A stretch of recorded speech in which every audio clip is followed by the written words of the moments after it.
Hey guys, I want to welcome you to the MediaLeaders video content panel discussion. We've got amazing people here tonight. Let's give a round of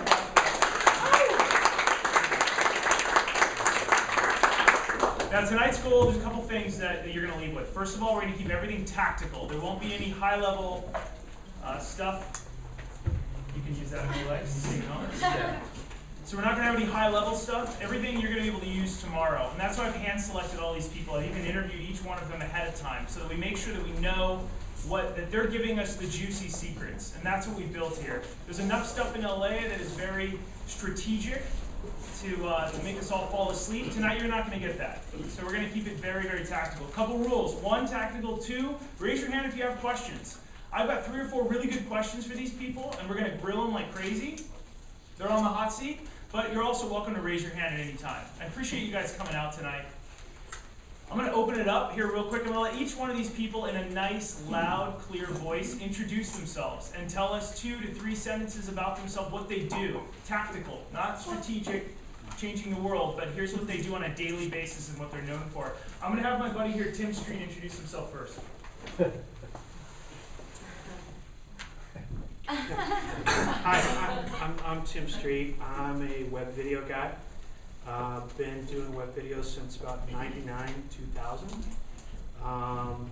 I've made a little bit of money in web video, but more than that, I've found a community of people that I love.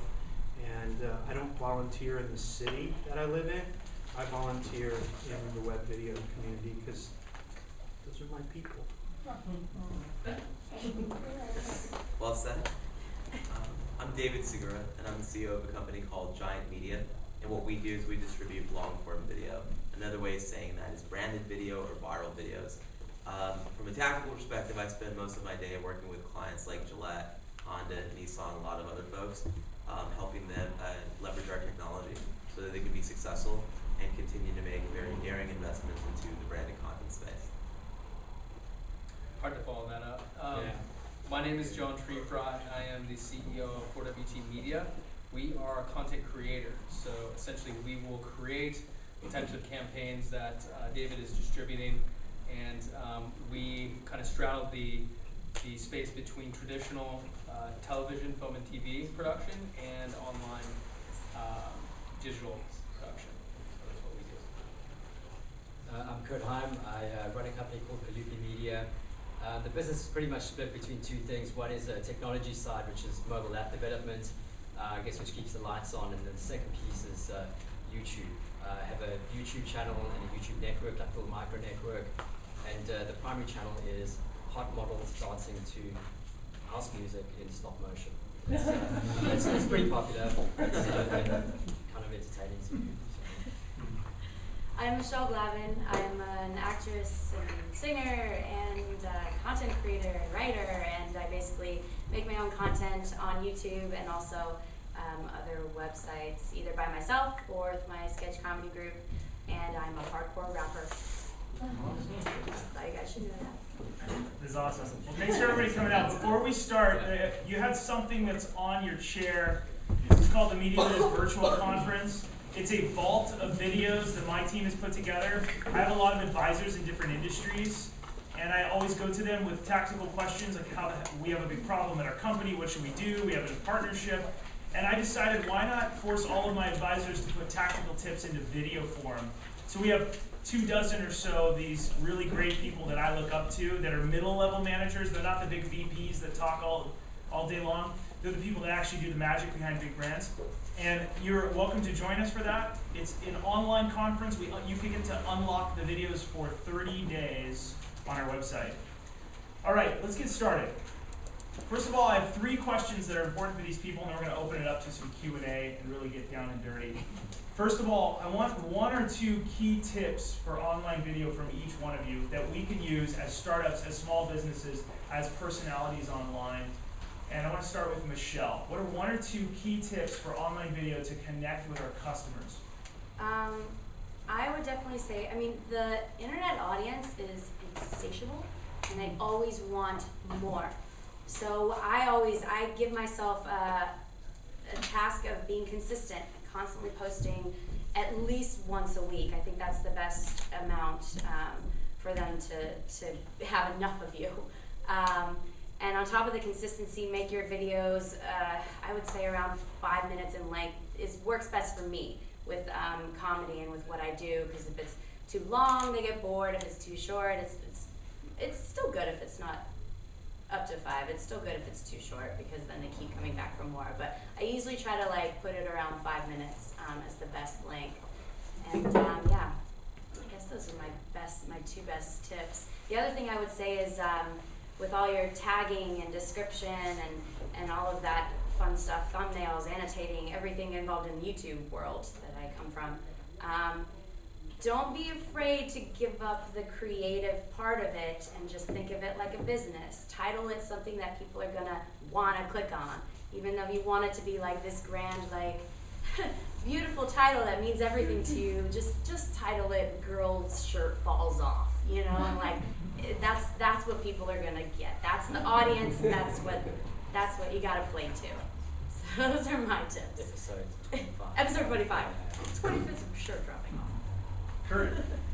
I think the thing for my content, it's very different to that, in that it's like primarily focused at guys.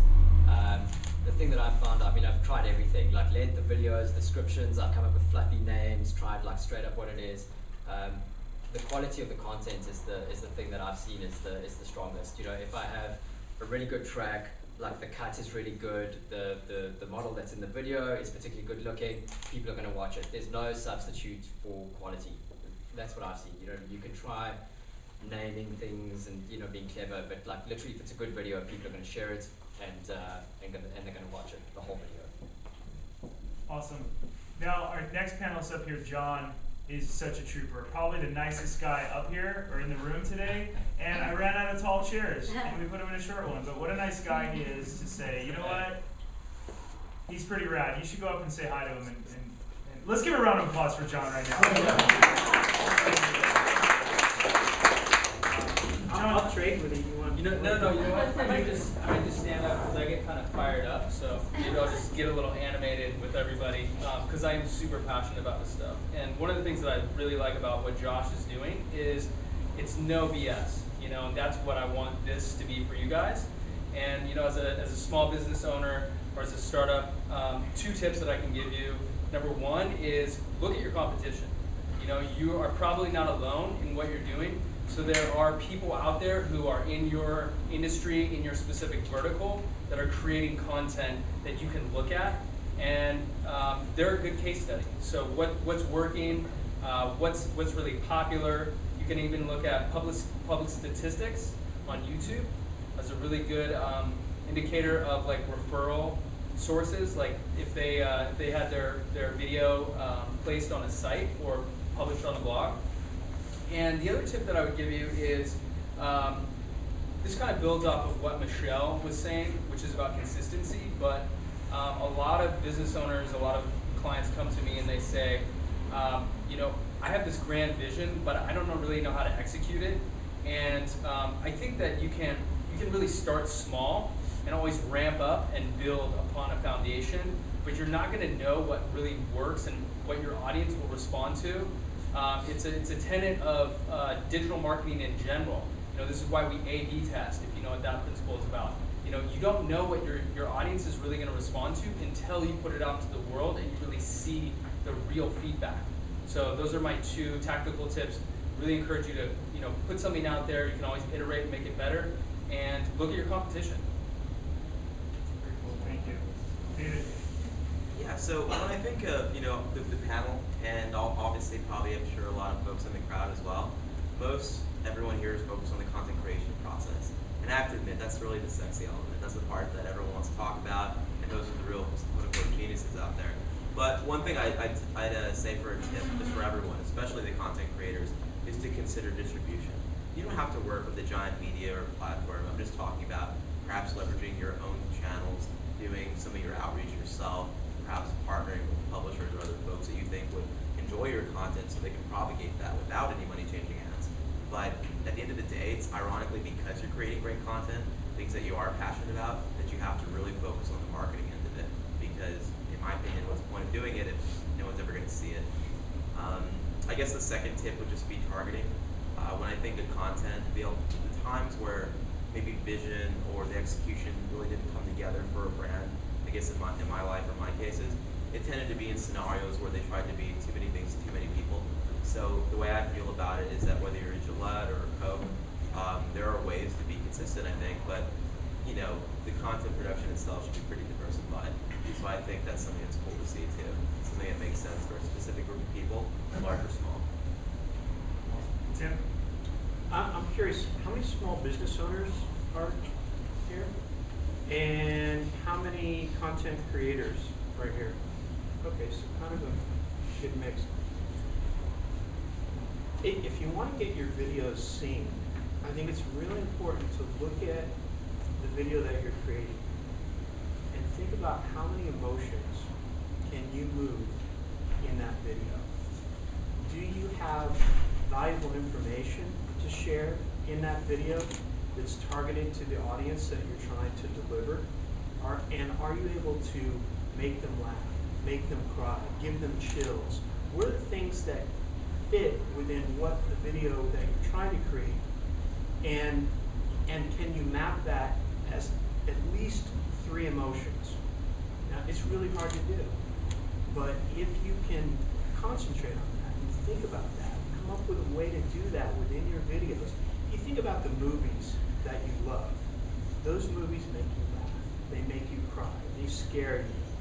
There's something about them that moves multiple emotions.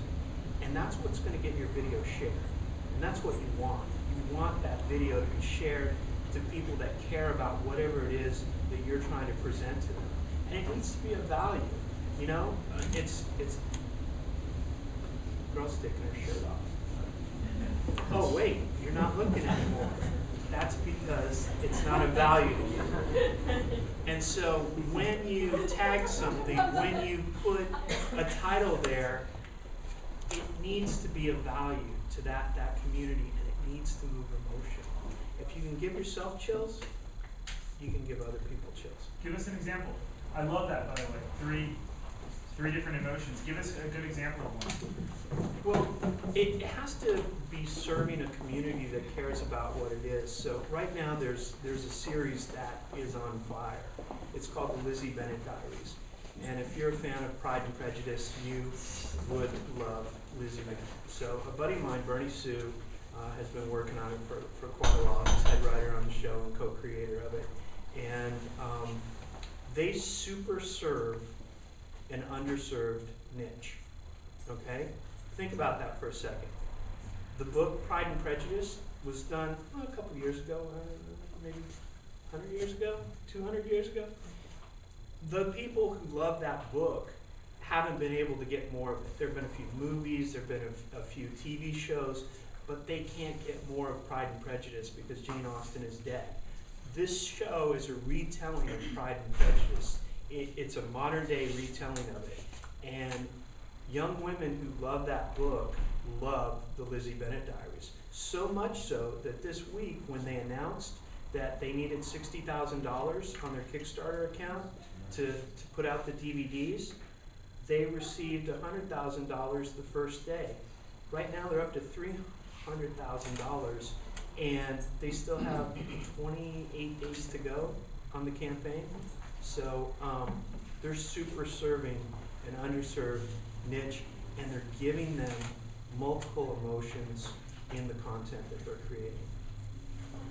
Awesome. All right, now we get good. Now this is fun. It's always important for all of us to learn from mistakes of others. That's kind of what I'm in business for, is to share, don't do this, do this. I want all of us to share what's a big blunder that we've made in online video, or that we've seen made that we've tried to learn from. Michelle, you want to start with one? I think you had a good idea. You had some really cool ones. I included it in an email today. Did you guys get that email today? It's, maybe you didn't, but it's one of the tactics that we sent to the rest of the media leaders. I would say one of the biggest blunders that I did starting out was to respond and engage some of the trolls, some of the mean commenters in my videos. Because they're going to happen, they're always going to happen, no one is the exception. Everyone gets mean comments. And And like, I mean, the main reason that they're doing it is to engage you, and so I fell into the trap and started defending myself, and then it just built, and it doesn't serve any purpose. So I kind of started, I didn't like the idea of not responding to people. I always try to respond to all of anyone who comments on my videos, because I do want to engage my viewers, and I decided that even if someone writes a mean comment, I'm going to try to come back in a positive way or in a playfully witty way that will win them over, or win someone else who was like, that's funny, I like this girl, I'm going to subscribe because of that. So for an example, someone left a really mean comment. So I'm in a sketch comedy group with, there's 3 of us girls, and we do rap comedy, and it's very raunchy and out there and in your face, and so they said the 2 other girls were beautiful and I was a paper bag hitter. You don't know what that means. That's you put a paper bag over my head and then I'm okay to have sex with, apparently. So it's very mean. And I thought it was a very creative comment, I'll give them that. So I responded back and I said, well, as long as there's lunch in that bag, I'll be happy. And like people like got a lot of likes on that comment, and people responded to that, and they were like, that's funny, like, good for you. And I even have a video that's like one of my most viewed videos that was basically inspired by trolling comments, and there were these unprompted comments telling me how small my breasts are, because I don't know that, I guess. And so I basically wrote a song just commenting on having small boobs, and then I read their comments within the song, and that is the most inspiring video to other people, because everyone can relate to that, I think. Everyone can relate to the negativity, and to see someone just not care and like embrace whatever so-called flaws they're telling me I have, that I think people really related to that. So I guess my biggest blunder is engaging in a negative way to those trolling comments, and through that mistake I learned how to properly engage with mean commenters. How many hundreds of thousands of views did that video that you created, the outcome video? The Flat Lady song? It was called Titless Lady, but it wasn't searching very well with that, so it's Flat Lady. I think it's at like 1,100,000. So there you go. How long did it take you to make that video? Not long at all, because I was inspired by the mean comments. And this song was just very simple. I played it on my ukulele. I shot it very simply. I just went to it's like some spiritual center off of Sunset. Tranquility Shrine. Yes. Lake Shrine. Yes, Lake Shrine, yes. I shot it there, and I shot it in a supermarket, just sitting on a grocery cart, just super cute. And then, yeah, in the middle of the video, I just wrote, I actually screen grabbed their comments and put it over my chest. It was just like responding to it as I was reading it in the song, and I actually annotated to those people's channels because I thought they needed to be held accountable. And then the end of the song, I lifted my shirt, but then did a cut to where it was my boyfriend's shirt at the time, and so it looked like I had actually raised my chest and it was a man's chest. So just like completely made fun of everything, and yeah, had a great time. And yeah, it didn't take long to shoot it at all, just like a day. But yeah, it was one of my favorite videos. And 1 million hits. Being positive. Yeah. Pretty much, yeah. Kurt, it's a big blunder. A blunder for me, my content is all like super QC, you know, nothing like goes out without like, you know, it intentionally going out. So the blunder question may not like, you know, just speaking on the troll things, like that's totally, like I totally got sucked into that to start with. Like, you know, I'd like lay awake at night going, oh, I've got to change my direction because all of these people are saying this and that, and it's just, you know, eventually just, you know, learn to do exactly that, like hit everyone early with like positive comments, and like had people like hassle me, and then like basically like a whole army of like fans like attack them. Yeah, you don't have to do any work. Yeah, they'll do it for you.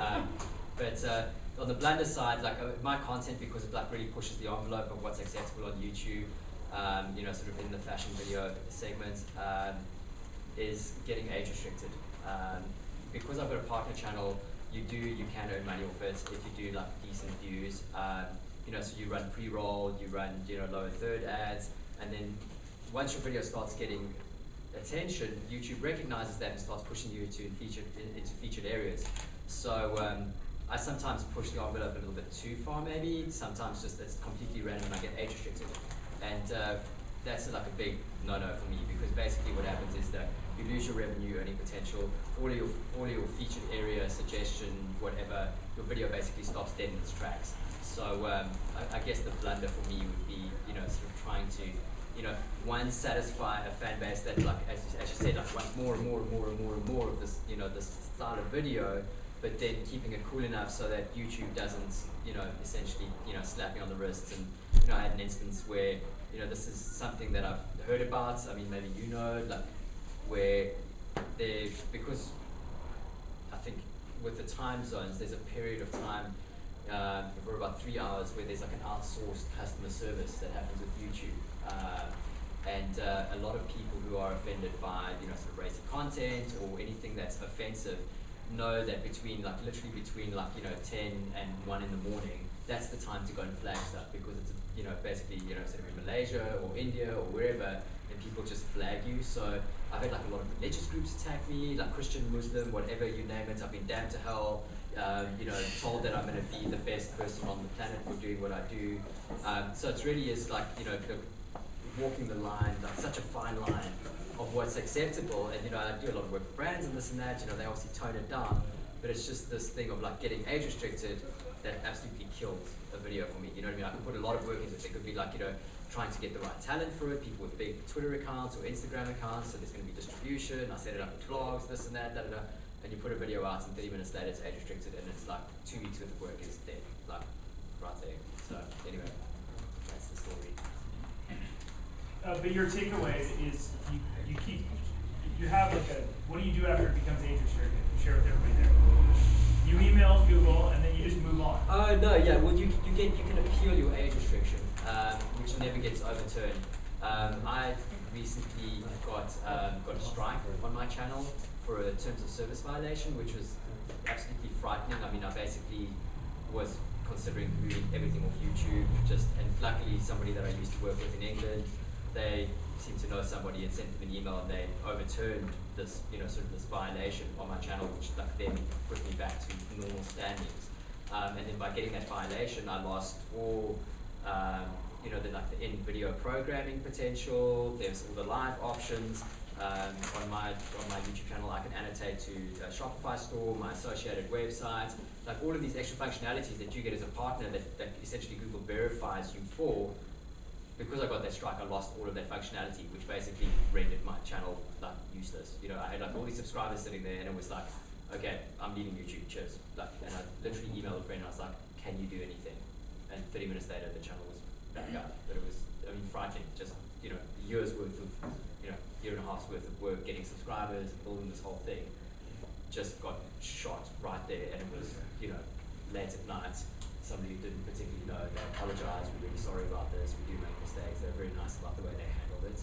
But just absolutely, just stopped me dead in my tracks right there. I was like, right, I'm done with it, so. You have any blunders? I have many blunders. I won't bore you with the details, although I will say that I think the biggest blunder that I've made is not creating content for my own company. And this is a blunder that I see a lot of companies make is, everybody up here is mentioned in some way, shape, or form YouTube. And there's a reason for that. It is the second largest search network. It is a massive platform, and it's not going anywhere. And from a brand perspective, like my brand, for example, we're a service provider, so we create content for other people. But what we have failed to do, I think, in many ways, is create content for ourselves. And the way that you as a small business can relate to that is essentially you have some sort of subject matter expertise, as we do as video producers and creators, and people want to learn from you. They want to share in that knowledge, and by not doing that, you're missing a huge opportunity. And from my perspective, having created thousands of videos for other people, we've only really done a fraction for ourselves. And in terms of SEO and really being relevant in your industry and within like your competition, you have to have a YouTube presence. It's really not an option anymore. It's just a matter of how are you going to do that, how are you going to do that in a sustainable and really consistent way. And I think, having seen that and actually built out many other people's content and done that for other people, the biggest blunder that I've made for our company is not doing that as consistently as I should have, for us. Raise your hand, how many of us have posted a YouTube video in the last month to our own channel that we own or operate? Awesome, cool. The rest of you, it's encourage you, like John is saying, set up your own YouTube channel. There's no reason, it's absolutely free. It's like a Google Plus page. David, any blunders? Yeah, there's plenty. Definitely. I guess, one thing I'd like to say is that I have a lot of specific blunders, but just a general one that I still make, and that sounds really ridiculous, especially since I realize it, is, I'm sure a lot of you all do it as well, like, as an entrepreneur especially, whether you think of yourself as, as a tech entrepreneur or a creative entrepreneur. For me, the glass is definitely, half empty. That's just the way I am. It is what it is. But, one thing I think it makes is that, especially as the CEO of the company, it can be pretty tough on people. So I just encourage you to be, kind of cool with like the people you work with and yourselves too. And I think that, if you have that perspective from time to time, it makes, the work a little more productive and life a little easier. So I'm not at all mellowing out. I'm just trying to get more perspective. Because that's a blunder I'm, dealing with, if you will. Tim. I'd say one of the blunders is make sure that everyone is on board. If you're working with other partners, if there are other companies involved in what you're doing, much like Kirk, I have one of the channels that I have is a channel where we take products and services that appeal to young men, and in a Benny Hill, Austin Powers kind of way, have women dressed as French maids explain how to use those products. It gets a lot of views, gets a lot of laughs, and we've done, for GoDaddy, we did how to register a domain. For I Like, which got bought by MySpace, we did how to find music you like. And there are other companies that I won't mention where we did a video for them. It was highly targeted SEO, how to use their product, and it, as soon as it posted, it immediately sucked in all the Google advertising that was targeted to those keywords, and whoever was handling that brand at the mothership company immediately saw that all of a sudden all their ad spend was going to this video, and they went to that video and they noticed that they were paying for that video. And so then I got contacted by the sponsor who had paid me money to make that video, and they asked me to take it down. And I said, well, you paid me to put it up, and you didn't pay me everything that I asked because I was going to make some advertising money as well on YouTube. And they said, well, yeah, that's our advertising money that's going to you. And I said, well, what can you do for me? And so they paid me money to take it down. They paid me to make it, and then they paid me to take it down. But everybody was not on board, is the bottom line. So be careful that, when you're doing something, that you've got everybody who's making a decision on board with that. And a lot of times, small business owner, you do partner with other small business owners to do something. Like you might need a car dealership to help you out with something. So make sure that not only the local car dealership's on board, but the mothership is also on board. Does that make sense? Totally. All right, so this is literally the last question. We're going to open up some Q&A. Yeah. You didn't answer that question. Blunders? Yeah, good question. So I made a big blunder over the last month. You guys want to hear what it is? That haircut? That haircut. Terrible haircut. So I made a huge blunder. I'm always trying to lead. Media leaders means go out on the edge and make mistakes, right? So if we're making mistakes, that's good. I always forget that making mistakes is great. So I made a huge mistake this month, and you guys are all a part of it. I thought, hey, I can put a couple hundred people in a room for a networking event. That means 400 people RSVP, 50% of them show up.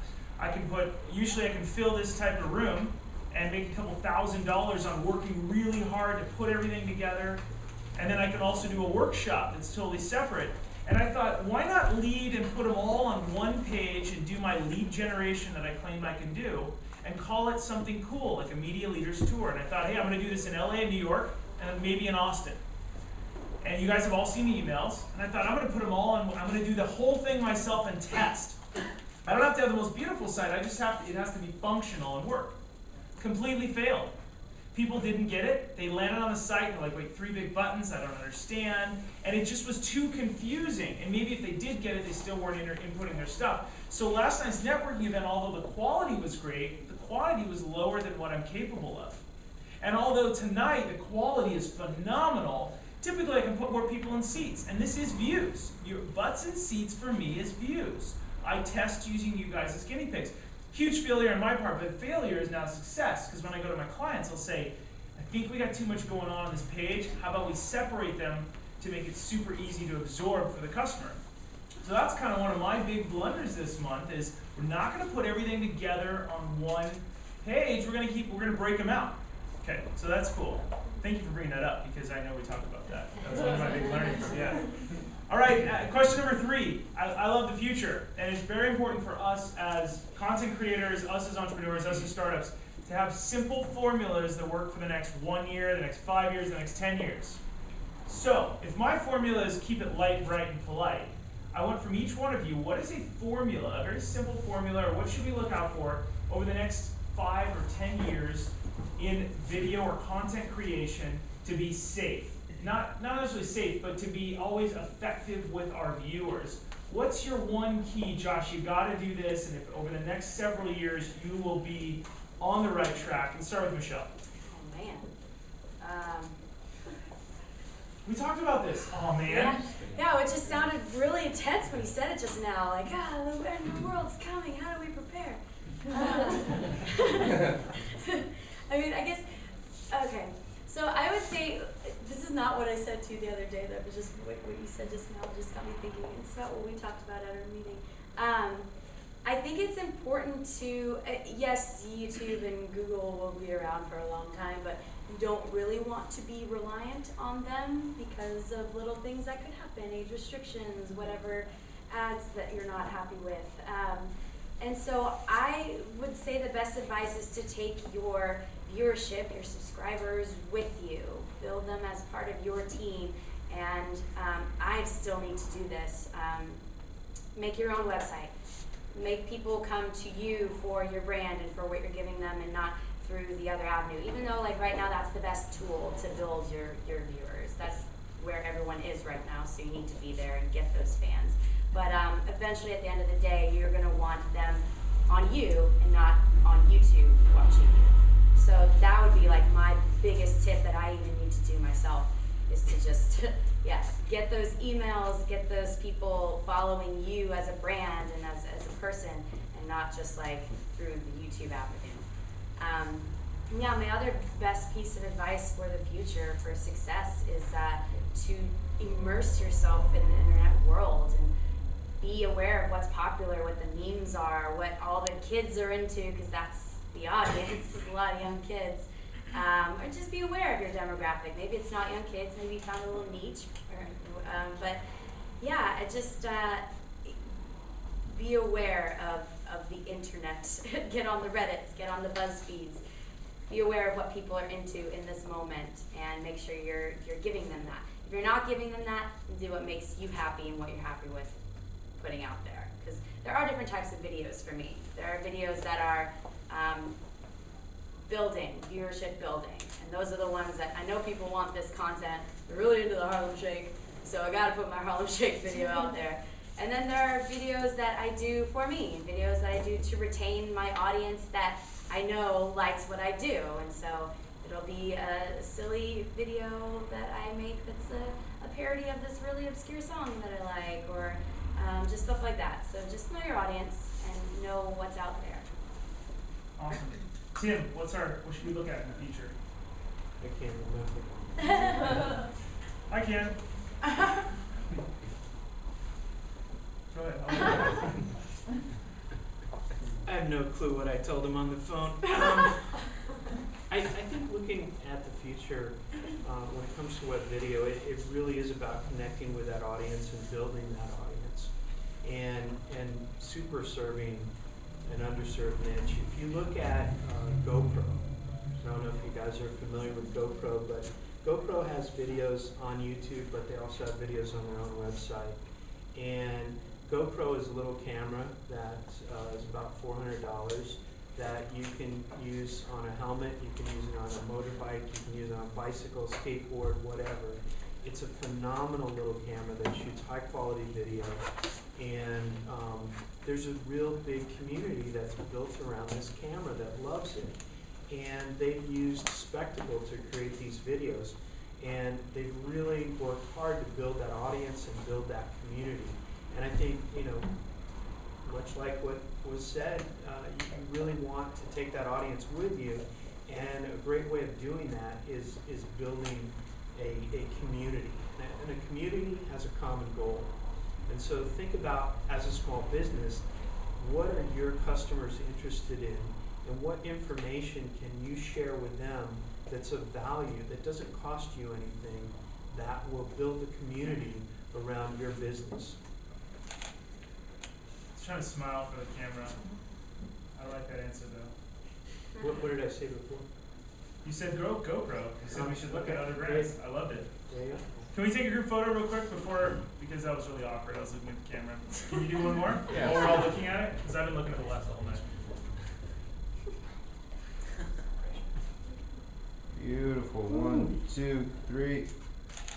Thanks. All right, next. David.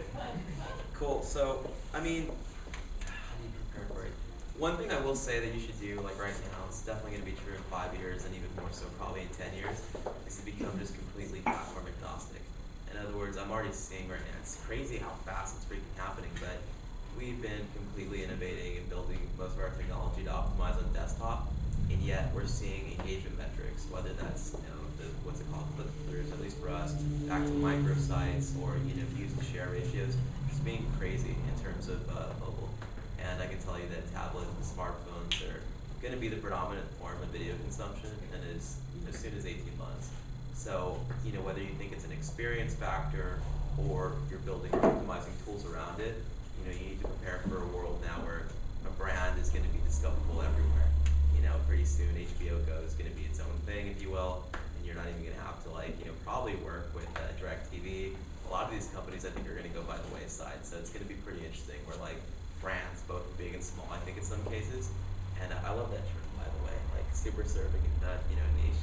I think there's going to be like a lot of those scenarios where they're going to own the direct customer relationship. So you guys, it sounds like, especially as the content creators, know more about that than I do, but whatever tools that you can do or processes you can execute to start scaling that process out, I think it's time to, you know, kind of hurry up and, you know, kind of do that.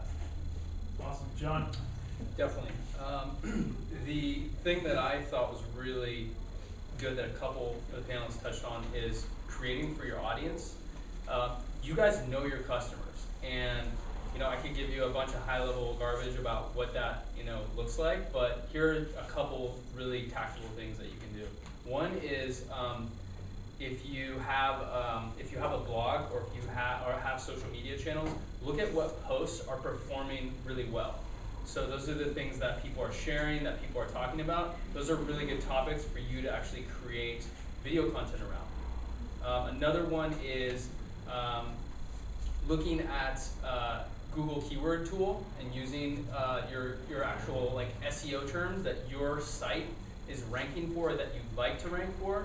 And this is like stuff that you should be producing content around anyway, but that's a really good place to look. Like, so if you are a dog walking business, you know, what are some of the keywords that are going to perform well for you as a business, and long tail keywords, or like a phrase as opposed to like dogs, like dog walking in Los Angeles is a long tail keyword.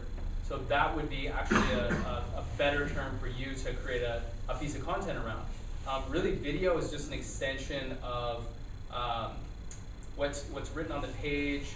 It's a collection of moving photos, so it's a really engaging medium, but you need to be very tactical about how you do it, and really be focused on it, because it takes a super long time to do it. So I encourage you to look at your social media and blog postings and see what's performing well, and then also look at do keyword research and actually use Google keyword tool and see what the competition is, because all keywords are not created equal. And if you really apply those tactics going forward, it's a super solid strategy. And I know, Josh, you hate that word, but as a business, you've got to have a plan and a long-term plan. And if you do those two things, no matter what you create in terms of video content, you're going to be doing something right. John's actually one of the instructors on the virtual conference, the flyer that you have, and he gives a bunch of his tactical tips. We also have Dane in the back who's one of the instructors as well, and that's an overlap of some of the stuff. Kurt, why don't you round it out? What do you think we should look out for in the next few years? I think from my perspective, I mean, these are all really good things, and I'm actually like in my head going like, I've really got to do that, because moving your stuff to your own platform, been wanting to do that. The keyword thing, we wanted to do that. Like GoPro, I want one. Like it's just yeah, we work in the same office. Anyway, the thing for me that that I've seen is, and that I'm thinking about and having a lot of conversations about, is evolving my content, right? So what happened to me was I put up a couple of videos. I did like a whole fashion campaign, which is all like female-orientated content.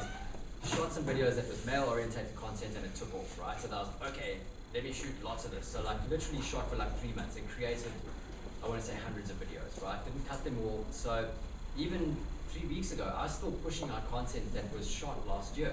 So I had editors come in, cut a lot of content. So what happened was that my base kind of stagnated, because I'd done a huge flurry of work, and then I was like, okay, cool. Now I'm gonna just push it out for the next 6 months, or I constantly shoot and do whatever. So for me, I'm now trying to think about what's the next step, right? So thinking 18 months, 6 months, 5 years, how do I make my quality better? Because the whole thing for me is literally, does it look great? Is it a great video? Is it a great song? The whole thing, is it better than the last video that I put out?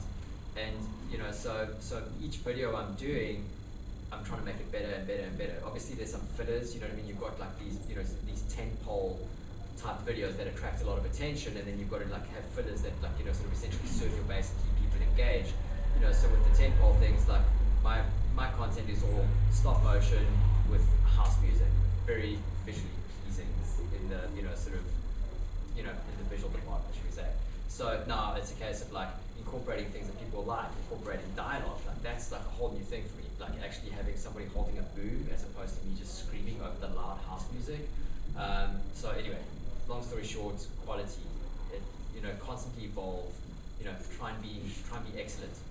That's what I'm thinking about. Awesome. All right.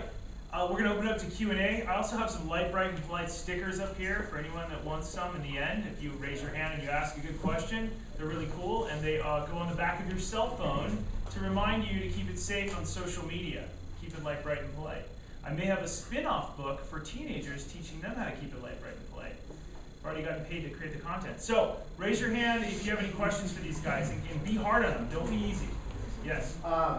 So kind of based on your question, on your situation with that potential of, we're only on YouTube, and if they cut you off, we're fucked, right? Yeah. So along with that, the communities live in different places. Some are on Facebook, some are on YouTube, some wherever. Yeah. Should we be posting our videos to multiple places?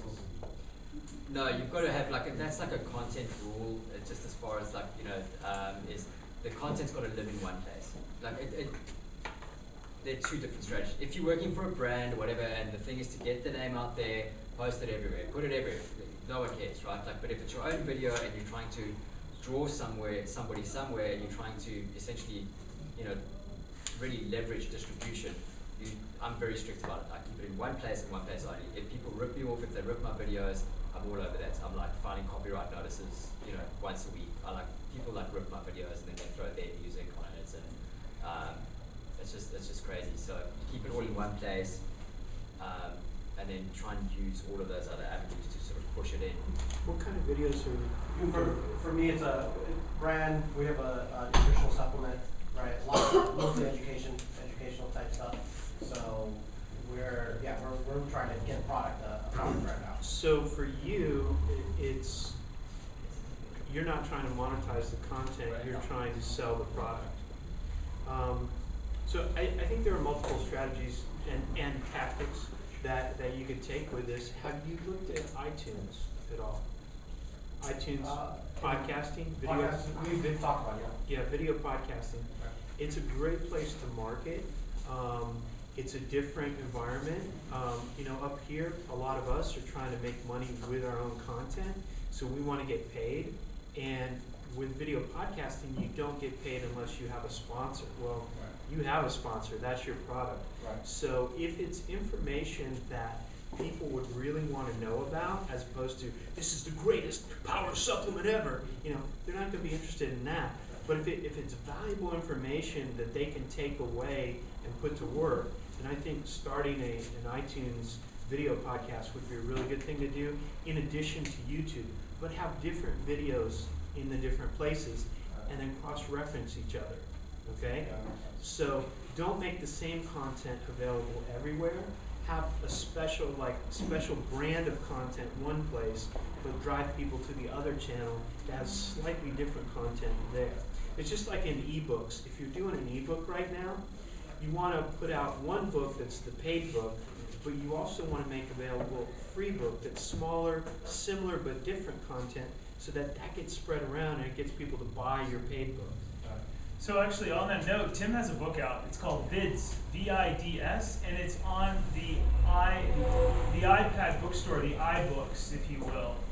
And it's pretty good. He has a free version that is. You can download a free sample. You can download a free sample and on read your it. iPad. And it's a new type of book. So when you download on your iPad, you get videos inside the book. So you read a chapter and you get a video at the end, and he had professional actors and actresses in the video. And it's a really cool book that you got to use all your creative freedom on, and shoot videos that are very dramatic around that. So it's kind of cool. So Vids, V-I-D-S, and you can see, I'm on Amazon, but the iBook is really interesting because it lets you do full color and stuff like that, right? Yeah, it's a new place to play. It's a mystery thriller, the book. It's a story of a woman who is jilted, and she builds a website of revenge to get back at her married lover. She hides cameras, catches him with other women, posts them on her website, and once he discovers it, her site gets hacked down and she disappears. So this is a book about what happened to her and her videos. It's pretty cool little thriller. All right, next question in the back. So I had this journey last year going on 365 dates. And I'm at a point now where That's pretty cool. Did you get lucky? Keep it light, bright, and polite. Can we get the conversion rate? Cut it out. I didn't hear what you said. It wasn't important.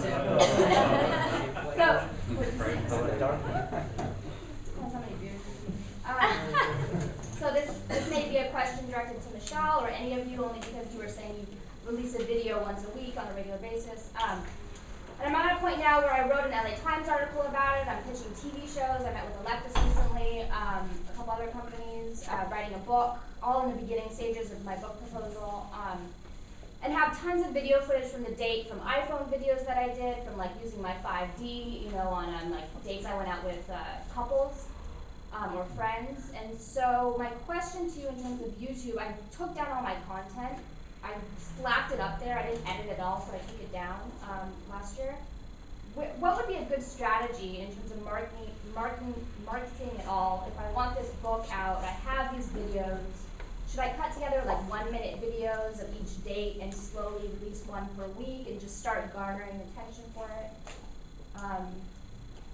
Yeah, Like what's I would definitely plan it out so it's around the time where you do want to release that book and build up the hype for it. And I would make them like episodes, like something to draw the audience to want to buy the book and make it a little story. It's like reality television for the internet, you know, like whatever you can piece together to make these fun little episodes, little web series. That's what I would do. Especially since, do you already have a following on YouTube or no? No, I took all my social media down, like my blogs and everything, kind of to regroup and like re-strategize and But I mean, Facebook is up there, right? And then so I have pictures of dates on Facebook, and it seems like Facebook is such an easy way. It's just all my contacts are slapped up there while I'm rebuilding my website and da-da-da, you know? Yeah. I mean, I always try to think about like what I would want to watch as a viewer, and if it's someone that I don't know already, I probably wouldn't want to see like a vloggy type of like interstitial like quick thing of your process. I would want to see a little episode of it and get really involved in it in that way. So that would be my suggestion. And you were suggesting 5-minute pieces for yourself, and I know you're very like your quality is going to be a lot better than these iPhone videos, but It's probably too long for you. Yeah, that might Oh, be yeah, too 5 long. minutes, Yeah. yeah. Too long, yeah. Do you have a video from every day? most of them. I mean, some of them didn't want to be videotaped. I would Maybe they suggest had that you a, do. I would suggest that you release a video like every day. And what you could do is you don't really need to edit a lot. Is just do like an intro to each video, where you could do a commentary like here, and you could do this with your webcam, and basically just throw that little snippet up, and that's a really good story. You know, it's like the guy who did the picture of himself every day for like a year. Like that's you're gonna get coverage, and you're gonna get publicity from the fact that you actually are doing this thing that has like a sort of a kitschiness to it, and it's a unique story. So my suggestion is that you actually play to that, you know, and you actually release a video every day. yeah. I mean, I'm sorry. Go ahead. Yeah, I guess my other comment is I hate to be the brand guy up here, it's gonna make a commercial, whatever. It's okay, man. Yeah. No, but I have a logo. I am Yeah. building a brand because I throw monthly events. I throw monthly singles events and dating. Alright, cool. So what I mean is that, yeah, whatever it is, I really do think, even if it does oversimplify it, because reality is that life isn't like that, but you should probably market and position it in a way where there is, to his point, I think that's a nice tactical way of doing it, but a common theme, like, you know, apart from just the setup, like, what is it that this journey's been about? Maybe you already know, maybe you don't, but I suggest that you brand it that way. And then, if it actually comes out cool, it's something that you're proud of and you're excited about, we should talk actually, because we have a lot of clients that would like to do some sort of offshoot in relation to that. Yeah, we'd like to. I would think about what questions you can create in the audience's mind, and create those questions and then pay them off in the book. So they have to buy your book in order to get those questions answered. That's going to be your most valuable thing, as well as consistent content. You know, at least once a week, putting out an episode that is building an audience, so that when you drop the book, they want all those questions answered. It's a good time. Thank you so much, Bridget. Next question down here in front. Hi. So I come from a YouTube network, and Which one? well, I used to work for Big Brain. And so I Full screen.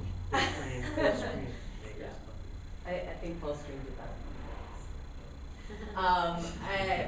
With all of the politics, and especially for the content creators, I just wanted to know, how do you guys feel about the YouTube networks, and if you're a part of them, just kind of basic thoughts. So everyone that's on the video that's watching live or pre-recorded, they're asking what do you think about the YouTube networks, and how do you use them? I'm actually with Full Screen, with my personal channel, and my sketch comedy group's channel is with Machinima, and we have mixed feelings. I like Full Screen. They've helped me a lot, and just like been available, and that's really all I ask, because they can't make miracles happen, and just, you know, you have to put in a lot of work, obviously. But I just like the fact they will respond. They'll go out of their way and be like, hey, we have this ad campaign, your channel will be great for it if you want to make a video. I don't do a lot of those videos because I don't like to, although I do like making ad money, but I don't like to overwhelm my audience with an obvious ad. But yeah, I've been very happy with Full Screen, and they started doing this program where they paired me up with like a writer, and we were coming up with series ideas based around my brand and what I create, music, comedy, and stuff like that. So I thought that was really cool, and the idea was to go pitch it around to different brands who could help fund it, and either it would be a web series or maybe television, whatever we could get. So I do like that they're very hands-on. Machinima, on the other hand, they weren't hands-on, and I'll just leave it at that. And it's possible that it's because our brand of comedy isn't what their network is focused on, and they do a lot of gaming, and we just were told that they were going to build this entertainment channel, and then never really happened. And I think now it's just starting to happen, but once you've gone for so long with being ignored, then that's the frustration. But I'm sure they're a great network to their gaming channels, but for us, it just wasn't a right fit. So yeah, so I have good and bad experiences with networks, and I at the end of the day, I mean, you have to hustle on your own anyway, so whether they're there or not, I think you'll do fine. I just like having someone there to pick their brain. I mean, it's nice to have someone to pick their, and they have connections as well, like, hey, can I go to Playlist Live? I'm like, sure, we'll connect you. And just, yeah, I always like to feel as connected as possible rather than like, I'm doing this on my own. And you're sitting right next to one of those people as well.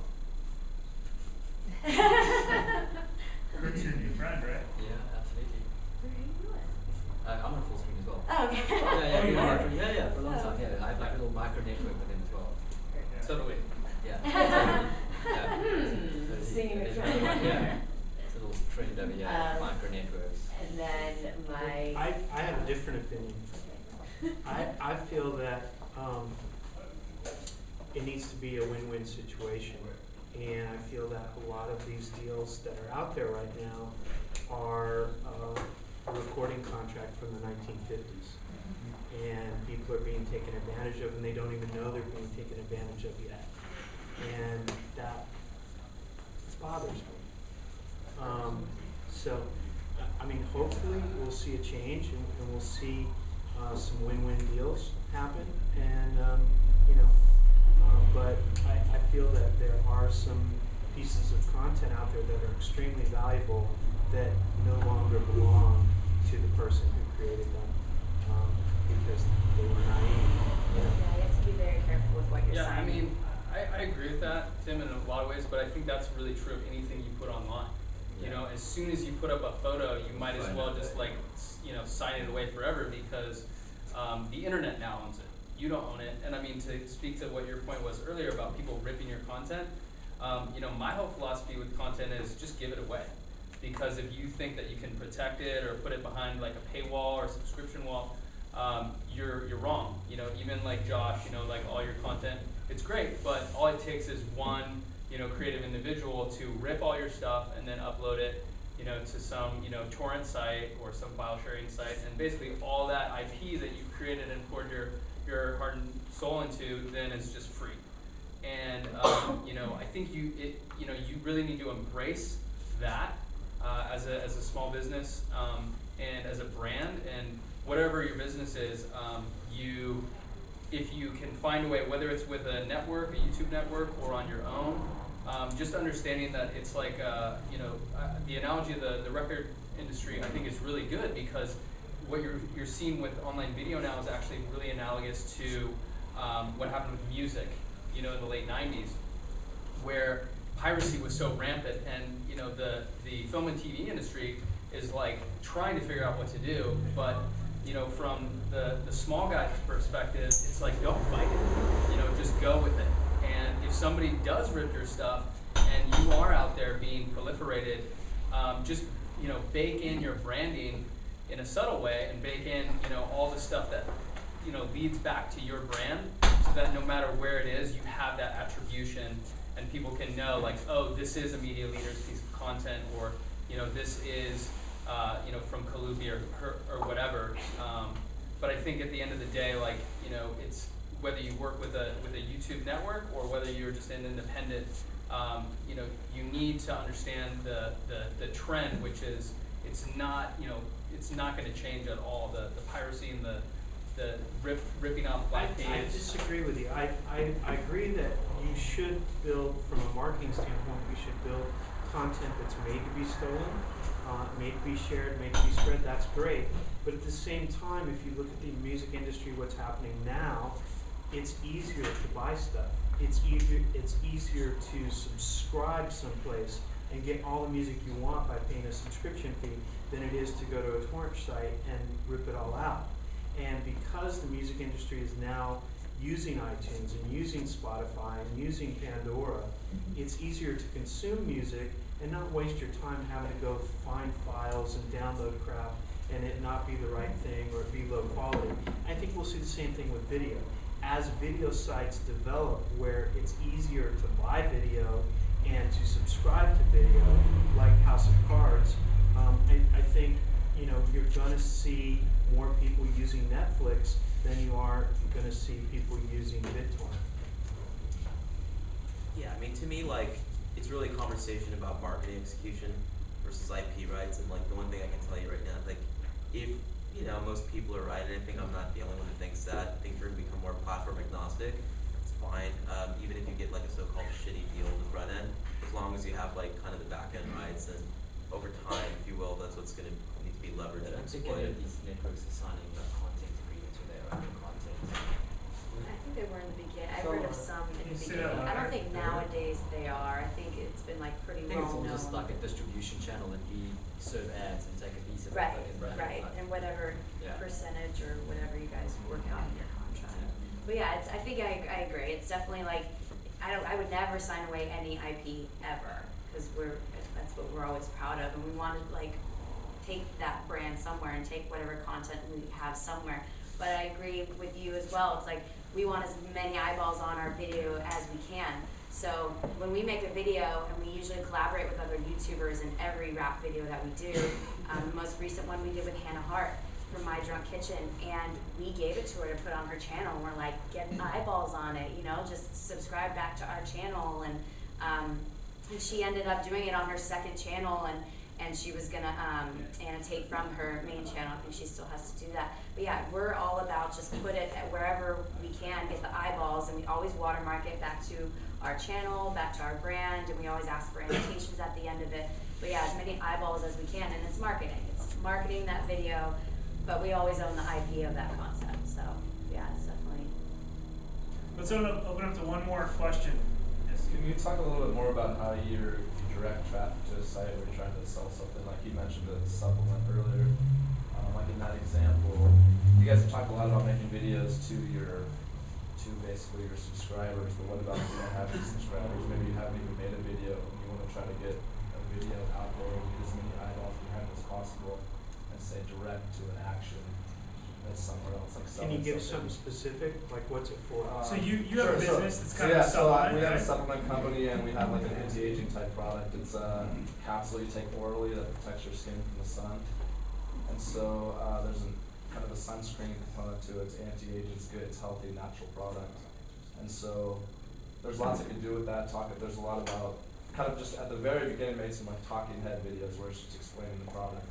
But beyond that, people don't want to really watch that stuff. So Nobody cares about your product. They care about what pain it solves. Right. And right now we're in a painkiller economy, not a vitamin economy. So you've got to think about what pain it solves, and are there other things that are similar but different that are near to your product, like aloe vera or staying out of the sun, things like that. Tips that you could give somebody on a consistent basis every week that would benefit them as well as using your product. And then doing what John talked about with the Google keyword tool. Are you familiar with that? Yes. It's a free tool. You go to Google AdWords and you can find it there as one of the tools. And you put in phrases that are similar to your product or that people would be searching for, and then you can find the highest ranked one. So the videos that you make, each video, do that for each video, and then pick the best term that you possibly could get for the title of your video, and then post that in a WordPress blog on your site, and do that every week, every day if you can, because that creating valuable content on a consistent basis is what Google is going to track. When you get spammy in what you're doing, and you've got one of those products that is kind of in that spammy realm of things, just because so many people are out there, spamming with supplement and Viagra and enhancement and all that stuff. So you've got to be careful of what words you choose. But as long as you're providing valuable information to the people that you're selling to, they will find you through search. Yeah, and something to add to that as well is, like, I don't know if you're familiar with a product called Aura Brush, but they have a terrific video content strategy and campaign that they've done where they've had a huge impact through the video content that they produce, which is really entertaining. So it's about solving that problem, addressing that pain point, which is really important, providing the valuable information, but it also is entertaining and engaging. And they have like a silly tongue, mascot, and it's done huge business for them. And another example of a brand that's done that really well is Dollar Shave. Blvd, the Blend guys. Yeah, Dollar Shave Club guys as well, but over the course, like more of a consistency thing, and like a lower under the radar type thing. Like everybody's seen Dollar Shave Club because that was a fantastic video. But like the Blend campaign, really good example, and then also the Aura Brush.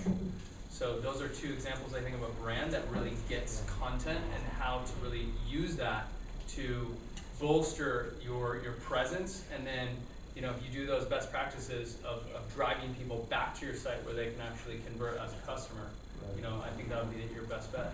It sounds like you're talking about posting videos on a channel, but it sounds like you were talking about putting them on your site to optimize it for search. You can do both. You can repeat, like put the same videos in both? Well, you host it on YouTube and you just embed it on your blog with the YouTube hosting. Yeah. And make sure on YouTube you're linking to your own site and doing annotations on your video. Yeah, everybody should look at the YouTube Creator Playbook. It's free. It has tons of best practices for metadata and thumbnails, all sorts of things that are really important to just doing it right on that platform. It'll get you dates too. This is in John's presentation for the virtual conference, not to plug that again. Let's go to one more question, and then we're going to round it up. In the jacket. Yeah. Mine was just sort of a dumb question, but I make like little videos, like advertisements, so it's a better quality than a lot of things out there. I put everything on Vimeo for my reel. What is, you talk about Vimeo at all? I'm more curious, just what's out there, like, it seems more artsy sort of stuff on Vimeo. I love Vimeo, but Vimeo is like a speck of dust on a mite of YouTube's back. We put stuff on Vimeo, and when guys like submit their reels to me, it's always on Vimeo. Yeah. The quality's better, the encoding is better, but the eyeballs are on YouTube. Okay. And it's like, do you want to advertise on Google, the Google ad network, or do you want to advertise on like Bing or Yahoo? Well, those are a good second choice, but if you're doing paid search and PPC, you have to be on Google, and if you're doing content, you have to be on YouTube.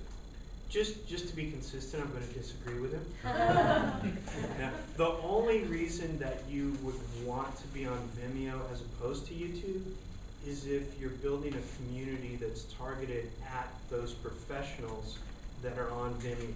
So Vimeo has a lot of cinematographers, a lot of photographers, a lot of models are on Vimeo, and they don't go to YouTube. They're just there. So if you have a product like a camera, like the Red camera that you're selling, that's a great place to have your demo reel and to put your videos there as opposed to YouTube. Even though YouTube's more of a big search, there's a community on Vimeo, and if you're part of that community, you're going to get value out of it, driving them to whatever it is that you're selling. But if you're a filmmaker, or if you're a producer who makes commercials, it's a great place to have your reel, but it's not a good place to find customers. Hey, I want to thank everybody for coming out tonight. You all have a little flyer for the virtual conference. I'm going to give you all a little sticker if you want one of these on the way out. Let's give a round of applause for our panelists.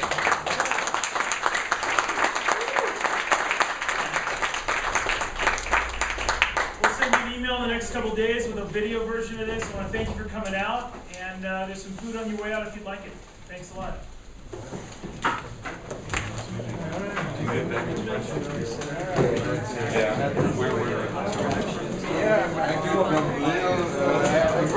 born and bred, but